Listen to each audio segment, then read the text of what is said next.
नमस्कार. Home minister co powered by Cinthol line fresh, special partner Alpenliebe, Juzt जेलीच्या या भागात मी आदेश बांदेकर आपल्या सगळ्यांचं मनापासून स्वागत करतो. वैनतेय सोसायटी, कंदमवार नगर, विक्रोळी पूर्व इथे राहणाऱ्या वैदेही विनय जोशी या वैदींना भेटणार आहोत. या कुटुंबाला आज बोलतं करणार आहोत. सारंच जाणून घ्यायचं, कारण माझ्याकडे असंख्य प्रश्न मनात असतात, जे तुमच्याही मनात असतात. ते प्रश्न आणि त्याची उत्तरं शोधण्याचा प्रयत्न करूया. जाऊन भेटूया जोशी कुटुंबाला.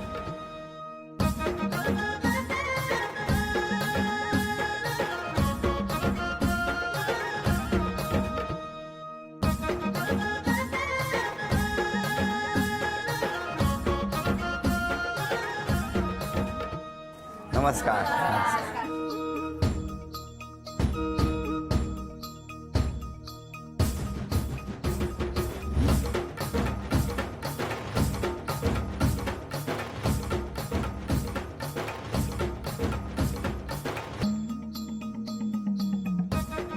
घ्या उखाणा. दोन जीवांचे मिलन जणू सत्जन्माच्या गाठी. हो, विनयचं नाव घेते होम मिनिस्टरसाठी. केवढं पाठ आहे, गाठी वगैरे हातावर लिहिलंय का? नाही. नाही.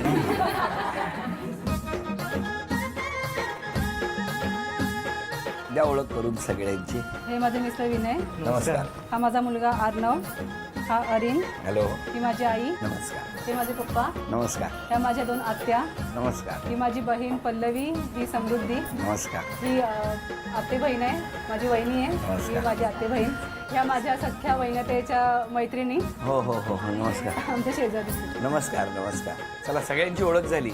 आता सुरुवात करूया आजच्या गप्पांना. नमस्कार. नमस्कार. नमस्कार. तुमचं बालपण कुठलं?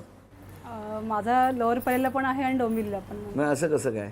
माझ्या आजोबा आधी लोअर परेला राहायचे, मग माझ्या पप्पांच्या कामाच्या निमित्ताने आम्ही डोंबिवलीला शिफ्ट झालो.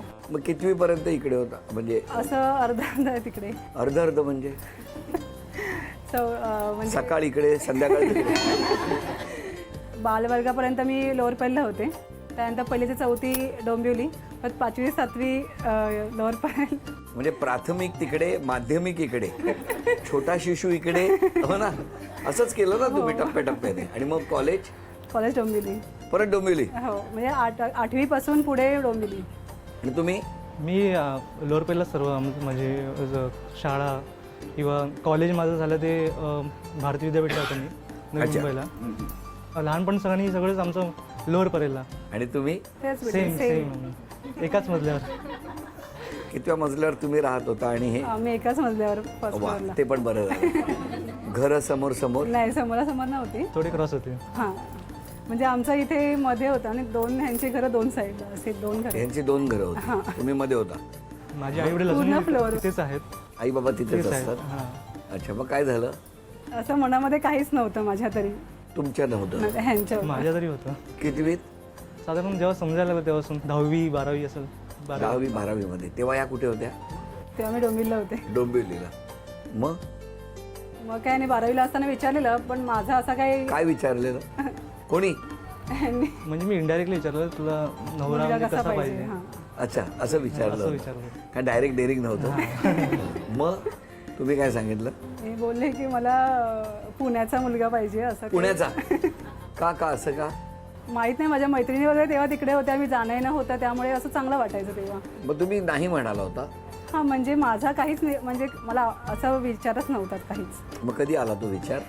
अरे हसताय काय? 2007 मध्ये आला. अच्छा अच्छा, 2007 मध्ये. काय झालं? मध्ये एकदा हा पुण्यावरून मुंबईला आलेला, तर मला बोलला की पुढच्या रविवारी गणपती आहे, मी येणारच आहे, तर आपण भेटूया का? तर इतक्या वर्षानंतर मग तो पहिल्यांदाच बोलला, तर माझा काही पण विचार तुमचा नव्हता. नंबर बदलला नव्हता का? नंबर तेव्हा म्हणजे फोन तेव्हा त्याने एक्सचेंज केला, जेव्हा आधीच्या रविवारी आलेला तेव्हा. कसं, तुम्हाला कसं माहिती आधीच्या रविवारी? तो भेटला होता मला, माझ्या भावाबरोबर मी शॉपिंग करायला गेले होते. काय हो, काय कसं प्लॅनिंग केलं तेच होतं? ना थोडंसं ते झालं म्हणजे. थांबा, आता आम्हाला ऐकू द्या. ते थोडंसं जुळून आलं ॲक्च्युली. कसं काय? जेव्हा आम्ही खरं म्हणजे शॉपिंगला गेलो होतो बँड्राला, आणि नेमकी ही पण तेव्हा अचानक तिथे आली. आणि नंतर मग असं बोलता बोलता मी बोलण्यामध्ये नंबर घेतला मी. हां. आणि मग नेक्स्ट टाइम कामाला लागलं. नंतर सेकंड संडे मोहिमेला सुरुवात. हां, मग काय केलं? मग संडेला मग हिला फोन केला होता की मी पुण्यावरून येतोय मुंबईला, गणपती सुट्टी आहे तर आपण भेटूया का असं म्हटलं. असं? अरे वा वा. मग तुम्ही काय म्हणालात? मी बोलले की मला नाही आहे भेटायचं, म्हणजे मला वेळ नाही आहे, मला लालबागच्या राजाच्या दर्शनासाठी जायचं आहे. अच्छा, मला वाटलं मोदक बिदक करायचे होते की हा, मोदक तर उपवास होता त्यामुळे करत होते. करायचे होते. हा मग आणि मी तेव्हा आत्याच्या घरी राहायला आले होते, कारण तिचे दोन्ही मुलं 10वी आणि 12वी होती. त्यामुळे बरोबर आहे, पण तुम्ही त्यांना सांगितलं होतं ना तुम्हाला वेळ नाही. हां, मी त्याला सांगितलेलं की मला प्रश्न भेटायचं संपला. नाहीये. मग संध्याकाळी मी जाणारच होते दर्शनासाठी, तर माझ्या आत्याने फोन केला की आज अजिबात येऊ नकोस, खूपच लाईन आहे दर्शनाला. तुम्ही आत्याला सांगितलं फोन करून? तर मी म्हटलं ह्याने एवढा फोन केलाय, एवढा आलाय लांबून, तर म्हटलं करूया सहज फोन. म्हटलं येत असशील तर ये, तू चेंबूरला यावं लागेल, मी काही कुठे येणार नाही. आपण तर तयारच होतो. हो तेच. चेंबूर काय, तुम्ही चंद्रावर सांगितलं असतं तरी आलेच. मग हे निघाले, मी लगेच धावत निघालो. धावत निघाले. आणि कुठे भेटले मग? चेंबूरलाच आत्याच्या इथेच भेटलो आम्ही, तिकडे टिळकनगरच्या टिळकनगरच्या सर्कलला. असंच बोलणं झालं सहज, काय सहज बोलणं झालं की सहज म्हणजे म्हणजे कसं? जुन्या बऱ्याच दिवसांनी भेटलेलो, तर कसं आहे आता, कुठे जॉब करतेस, कशी आहेस, म्हणजे जनरल असं इन्क्वायरी. चेंबूरच्या नाक्यावर हे प्रश्न विचारले? हं? हळूहळू सुरुवात करायची होती, अच्छा अच्छा अच्छा अच्छा, टप्प्याटप्प्याने. टप्प्याटप्प्याने. आणि मग तुम्ही काय मग आम्ही एकमेकांचे ईमेल आयडी घेतले. का असं आता तुम्ही फ्रेंड का आहे, घेतले? तुमच्या तर त्याने मनात घेतलं. नव्हतं. मग फ्रेंड झालं ना आता, मग काय. अच्छा, मग चेंबूरच्या नाक्यावर आलं की फ्रेंड होतो. काय हो, काय झालं तेच सेम तसंच पद्धत वापरली. मग? मग आम्ही एकमेकाशी बोलायला लागलो हळूहळू. किती वर्ष? साधारण ऍक्च्युली तो आमचं जेव्हा असं बोलणं झालं त्यानंतर लगेच तो बँगलोरला गेला, 1 वर्ष तिकडे होता तो. अच्छा अच्छा. मग तो नोकरीसाठी मला बँगलोरला जावं लागलं. तेव्हा जस्ट केलं, फर्स्ट जॉब होता त्याचा.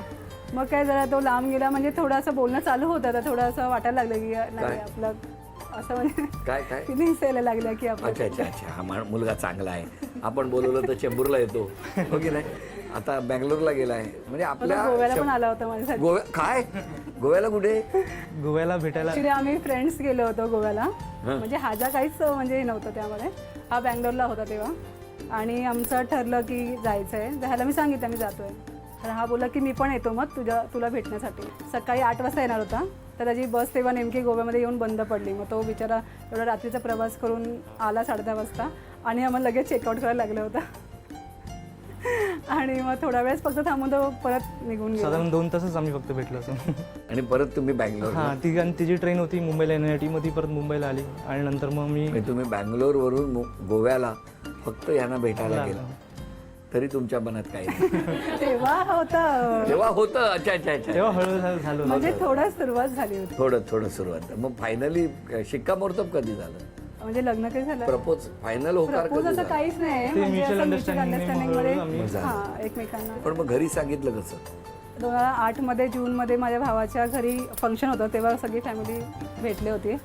आणि मग माझ्या बहिणीने सांगितलं की असं असं आहे तिचं म्हणून. म्हणजे एक मुलगा होता, ते ऑगस्टमध्ये बघून गेलेले त्यांचा, तर त्यांनी जूनमध्ये प्रोग्राम ठेवलेला. मग ही नाही का सांगते, तर मग हिने सांगितलं की तिचं आहे म्हणून. मग काय घरी रामायण महाभारत सुरू झालं की कोण आहे काय. मग टेन्शन सुरू झालं असेल. हो खूप. आपण कुठे होता तेव्हा? मी बँगलोरला होतो. तुमचं एक बरं आहे, मी लांब होतो. लांब लांब राहायचो की ना, टेन्शन नाही. मग तुमच्या घरी कसं कळलं? माझ्या घरी मी स्वतःच सांगितलं, माझ्या आईला पहिलं सांगितलं. काय प्रतिक्रिया? हो, तिची म्हणजे ठीक आहे, तू आता शोधले स्वतःच तर ठीक आहे, असं हळूहळू करून प्रत्येकाला, म्हणजे माझ्या आत्याला पहिलं सांगितलं, मग माझ्या दादाला सांगितलं, असं एकेकाला बघून सांगत होतो. महाभारतातली एक एक पात्र तुम्ही साईडला पकडलं. करतो. तुमच्याकडे एकदम सगळ्यांनी शस्त्र काढली. फक्त माझ्या वडिलांचा थोडासा सुरुवातीला विरोध झाला, बरं, पण नंतर आता सगळं ठीक आहे, व्यवस्थित. आणि तुमच्याकडनं विरोध झाला का? हो खूपच झाला. हं? झाला ना. किती वर्ष झाली आता लग्नाला? 10 वर्ष आली. पण आमच्या घरचा विरोध हा फक्त थोडक्यात होता, म्हणजे असं काही सगळ्यांनी लगेच ॲक्सेप्ट केलं. तर कसा आहे स्वभाव त्यांचा? खूप छान आहे त्याचा, शांत आहे, सगळ्यांशी घरच्यांशी माझ्या एकदम चांगला मिळमिसळ आहे असं चांगलं. एखादी गोष्ट सांगितली की तो खूप आरामात करतो, ते मग मला तिथे मग राग येतो. ते म्हणजे असं कधी होतं का की इकडे घरी एखादी वस्तू त्याने आणायला सांगितली आहे, तुम्ही वरती आल्यानंतर लक्षात येतं की 4 राहिलेले आहेत आणायला, हो, असं बऱ्याच वेळ झालंय. मग काय करता? परत खाली जातो. पर्यायच नाही आहे त्याला. आम्हाला सुद्धा 4 माळी जे काही चढवून आणलेलं आहे, घरामध्ये काही चिठ्ठ्या लपवलेत, एक एक चिठ्ठी शोधत तुम्हाला चांदीची अन्नपूर्णा घेऊन यायची. कांदा मुळा भाजी अवघी विठाई माझी. वेळ सुरू झाली. कांदा कपाटा.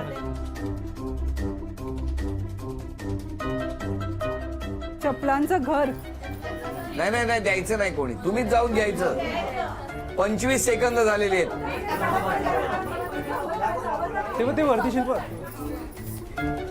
35. राणी 18 शिपाई. Carrom carrom carrom.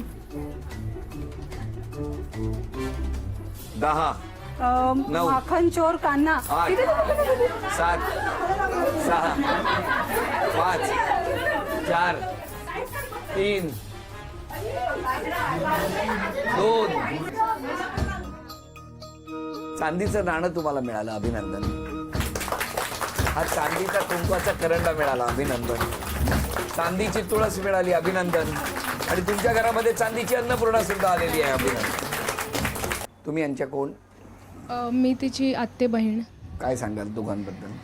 खूप चांगले आहेत, म्हणजे एक कपल म्हणून पण खूप चांगले आहेत. आणि जीजू जे नवीन आमच्या कुटुंबात आलेले, तर ते खूप इझिली मिसळून गेले. सो आणि ती तर आहेच खूप फ्रेंडली, प्रत्येक गोष्टीत पुढे असते. सो दोघं पण खूप चांगले आहेत. या आई. तुमचे हो. काय? ती खूप मनमिळावू आहे. हां, जावई पण आमची खूप शांत आहेत. शांत आहे. म्हणजे मुलीने केलं शांत की पहिल्यापासून? लोअरपर्यंत यायचं तेव्हा तुम्हाला वाटलं होतं असं काहीतरी होईल म्हणून? नव्हतं वाटलं. नव्हतं ना? मग ह्यांनी दोघांनी मिळून पाट्यावर वाटलं की नाही? ते तर आहेच. खुश आहात ना? आता खुश आहोत. त्यावेळेला नव्हतो. नव्हता? आता झालात ना खुश? बरं झालं. माझी ॲक्च्युली बहीण कमी, मैत्रिणी जास्त आहे. ती खूप गोष्टी मी जेव्हा शेअर करते. आणि ते जेव्हा दोघं एकत्र आले होते तेव्हा मी त्यांच्यावर जास्त असायची. त्यामुळे जेव्हा त्यांचं लग्न ठरलं होणार होतं त्या सर्वात जास्त शिव्या मी पण खाल्ल्या होत्या सगळ्यांच्या. कारण की त्यांचा जास्त सपोर्ट मी पण करत होती ना, त्यांच्या बाजूने खूप उभी होती म्हणून नेहमीच असायची तेव्हा.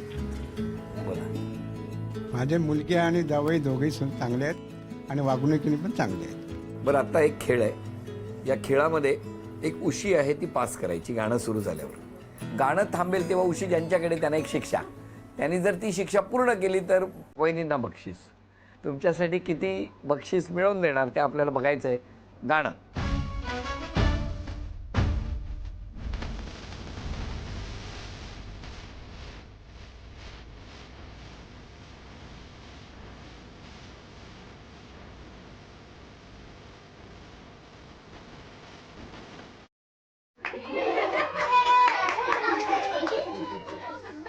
टेबल टेनिसचा चेंडू एक टप्पा पडून हेल्मेटमध्ये जायला पाहिजे.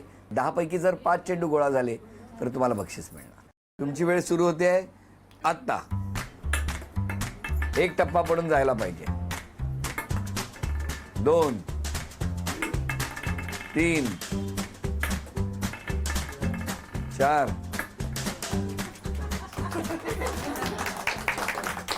अभिनंदन, हे बक्षीस तुम्हाला मिळालं. झी मराठीकडून ही भेटवस्तू तुमच्यासाठी. म्युझिक, गाणं.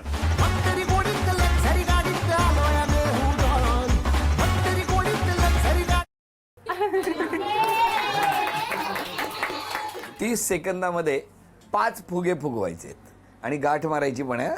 तुमची वेळ सुरू होते आहे आत्ता. 5 सेकंद झालेले आहेत आणि आतापर्यंत एकही फुगा फुगलेला नाहीये. लवकर. 15 सेकंद झाली. 10 9 8 काय करते? 7 6 5 4 3 2:45. वेळ संपली. म्युझिक, गाणं.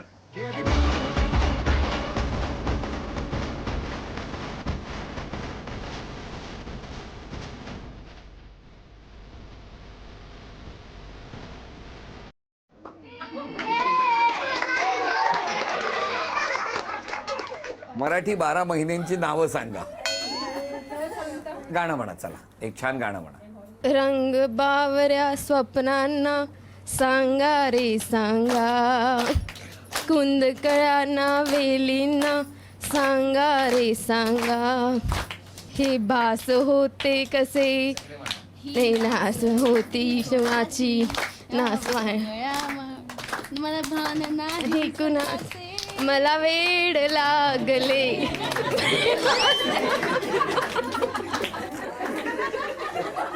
मला वेड लागले प्रेमाचे गाणं गाण्याचा प्रयत्न केला. अभिनंदन, हे बक्षीस तुम्हाला मिळालं झी मराठीकडून ही भेट. बरं, आता या ठिकाणी काही तक्रारी आहेत तुमच्याबद्दल, आरोप आहेत. खूप मस्करी करता तुम्ही सगळ्यांची. हो. खरंय? तुम्हाला राग आला ना की तुम्ही पटकन बोलता, त्यामुळे समोरच्याचं मन दुखावतं कधी. हो, होतं माझ्याकडून असं. खूप भाव खाता. नाही, असं चुकीचं हा? आहे. मी असं कधीच करत नाही. माझ्या बिल्डिंगमध्येच कुणालाही विचारा, माझ्या फॅमिलीमध्ये त्यांनीच. लिखित आरोप आहेत, लिहिलेले आरोप आहेत. मिस्टरांबरोबर जर कधी फिरायला गेलात, कितीही त्यांनी फिरवलं तरी आपण फिरलोच नाही, ते तुमचं दुःख असतं. नाही, मला फिरायला खूप आवडतं. हा, मग फिरायचं एकट्याने. हो, मी एकट्याने बऱ्याच वेळा फिरते, पण आता नवरा मला सोडतच नाही. एकटं असं का हो, हरवतील. असं होऊ शकत नाही. जास्तीत जास्त नवऱ्याला कामाला लावता असा हा, आरोप बापरे, असं काही नाहीये. असं अजिबात नाहीये. लिखित आहे माझ्याकडे. चुकीचं लिहिलंय. चुकीचं आहे, हे साफ चुकीचं आहे. काय हो, खरंय? त्याच्यासाठी जास्तच असणार. बोलू तर द्या. नाही, आम्ही एकत्र नाही, काय का सतत म्हणजे 100%तली 70% कामं तुम्हाला सांगितली नाही, नाही. असं नाही आहे. ती बऱ्यापैकी कामं करतोय. जी कामं बाहेरची करायची ती मी करतोच. घरातले खोटं बोलताय त्याचा अर्थ. त्यांना काय माहिती ना आता आतमध्ये काय चालू. म्हणून कशी घुसलेत बघा घरात. स्वतःच खरं करताना त्यांच्याकडे काय बघताय? हे खरं आहे का? स्वतःच खरं म्हणजे जे खरं आहे ते खरं आहे. आपलं तेच खरं. आपलं तेच खरं नाही, जे खरं आहे ते खरं. काय हो, खरं काय? तिला सगळ्या गोष्टी परफेक्ट लागतात. हां, म्हणून ते आपलं ते खरं करतात. त्या बात आहे, तेच बोलले ते. तेच म्हणूनच याडे बघितलं मी. बरं, मला सांगा, इतके आरोप झालेले आहेत, काय वाटतं तुम्हाला? काही नाही सर, आता कुठलाही माणूस हा परफेक्ट नसतो, तर काही चुका असतातच प्रत्येकामध्ये. त्या माझ्यामध्ये पण थोड्या आहेत. कुठला बदल केला पाहिजे वहिनीने स्वभावात? थोडंसं जो रागीटपणा आहे तो थोडा नरम केला पाहिजे. काय हो? ते त्याच्यावरच आहे अवलंबून, कोणावर? नवऱ्यावरच. म्हणजे म्हणजे कधी कसं होतं की आम्ही सांगितलं होतं चेंबूरला जायला तुम्हाला धावत हा. कधी कसं होतं तिला सगळ्या गोष्टी परफेक्ट लागतात आणि माझ्याकडून ते कधी कधी होत नाही. बरोबर आहे, माणूस आहे ना, ती काय मशीन आहे. परफेक्ट म्हणजे तसं परफेक्ट नाही. एखादी वस्तू घेतली तर ती तिकडेच ठेवायला पाहिजे असं माझं म्हणजे म्हणणं. नेक्स्ट टाइम आपण जेव्हा घेतो तेव्हा ती मी काय म्हणतो, आपण इकडची वस्तू इथे ठेवली, काय झालं? तेच सांगतो मी. चहाचं भांडं, चहा आणि साखरचं भांडं बाजूबाजूला आहे. बरोबर. ते जर ट्विस्ट जरी झाले तरी नाही चालत. अरे ह्याला काय अर्थ आहे? ते असेच पाहिजे. असंच पाहिजे. काय काय सवय झालेली आहे ना. मग साखर घेताना पटकन साखर घेताना ते यायला पाहिजे ना हातामध्ये. पावडर आधी टाकून कसं म्हणजे तुम्ही असं करता का? साखर घेता इकडे बघता आणि तिकडे टाकता असं नाही ना, बघता ना त्याच्यात. तरी पण म्हणजे सवय झाली ना ते एकदम. त्यांच्या आयुष्याचा चहाच करून टाकलाय. तुला चहा भारी आवडतो. अरे आवडतो, ठीक आहे ना, पण जरा इकडचं इकडे झालं, काय झालं हो की नाही हो? हा, पण असं जर उद्यापासून त्यांनी केलं, ठेव बाबा तुला कुठे पाहिजे तिकडे वस्तू ठेव, तर आवडेल तुम्हाला? नक्कीच आवडेल. हा, नक्कीच आवडेल. पुढच्या वेळेला तक्रार करू नका, आता तिकडचं तिकडे ठेवायला सांगितलं. पण मला तुम्हाला विचारायचं, आज क्षमा मागायची असेल तर कोणाची? क्षमा मागायची असेल तर मी माझ्या आजी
करता येत नाही, खूप महत्त्वाची गोष्ट आहे. आणि उत्तरोत्तर या कुटुंबात यांची प्रगती होत राहो, सगळं कुटुंब आनंदी राहो, हेच सिद्धिविनायकाच्या चरणी मागणं आणि क्षण आलेला आहे सन्मानाचा. झी मराठीकडून ही भेटवस्तू तुमची. तथास्तु पुणे यांच्याकडून वहिनींना मिळते आहे पैठणी. अभिनंदन. आजचा भाग इथेच संपतो आहे. पुन्हा भेटूया अशीच एक पैठणी घेऊन होम मिनिस्टरच्याच पुढच्या भागात. नमस्कार.